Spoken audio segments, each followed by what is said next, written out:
el Matrística tiene un origen por allá por el año 98, en las conversaciones con Humberto Maturana. Y con Jimena Dávila, o sea, nuestras conversaciones. Sí, los dos.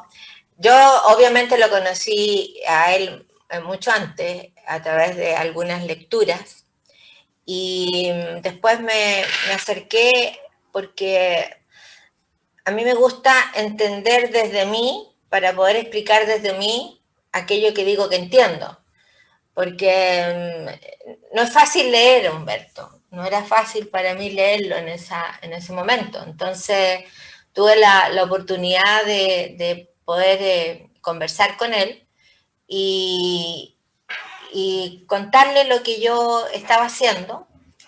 Eso se remonta ya al año 98. Y yo lo que estaba haciendo es conversar con las personas, y yo le dije que me había dado cuenta que todo dolor y sufrimiento por el cual se pide ayuda relacional es siempre de origen cultural, y que la salida de ese dolor y de ese sufrimiento, que es quedarse atrapado en el dolor, es la recuperación del respeto por sí mismo. Ahora yo estaba haciendo eso porque yo trabajaba como consultora en grandes empresas, y yo lo que hacía era precisamente con las personas conversar. No hacía lo que se hacía habitualmente, que era cursos de capacitación, pasando, qué sé yo, factores motivacionales de McLellan o Maslow a las personas, haciéndole clases, sino que cuando yo tenía un grupo de personas, yo lo que hacía era hacerlos conversar entre ellos, y yo sentarme en las distintas mesas, conversar con ellos, y me di cuenta que ellos tenían todo lo que necesitaban para poder comunicarse, para poder relacionarse, para poder tener un mejor desempeño en la organización. Entonces, mi modo de hacer las cosas no iba de la mano con el lugar donde trabajaba, así que me despidieron.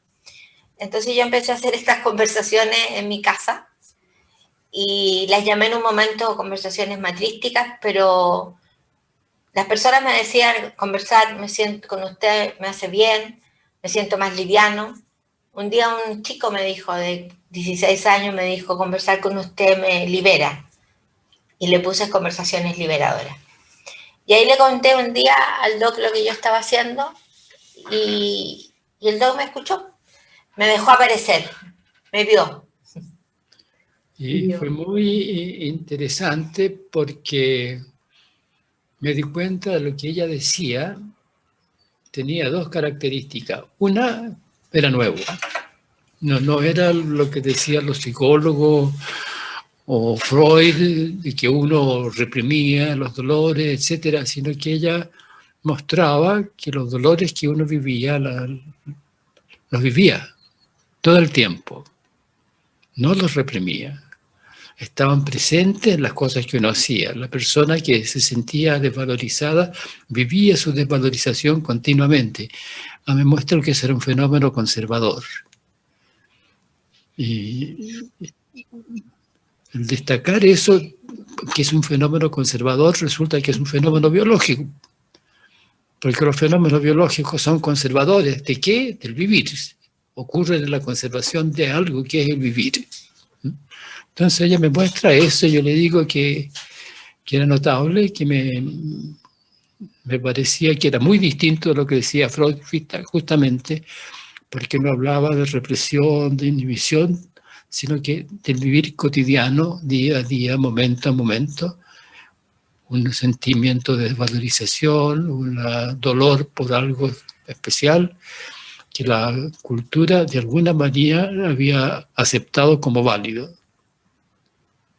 Si yo había vivido algún abuso, por ejemplo, la conducta de la cultura era que yo lo merecía, o que en fin, que era válido, que la depreciación que yo estaba viviendo era de alguna manera válida, y que se salía de ella en las terapias.